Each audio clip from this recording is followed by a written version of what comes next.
Everyone, আশা করি সকলে ভালো আছেন।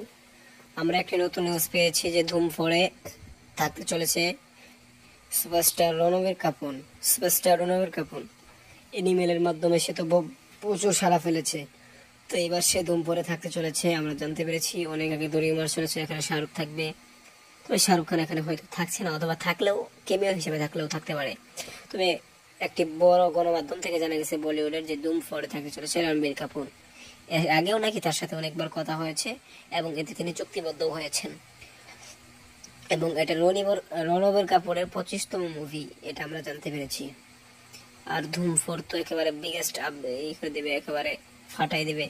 যাই হোক, রণবীর কাপুর মানেই তো একটি ব্রাস্ট। এটা মনে হয় যে রণবীর কাপুরকে অনেকটাই শাকিব খানের মতো লাগে আমার কাছে, যেটা মনে হয় তুফান এবং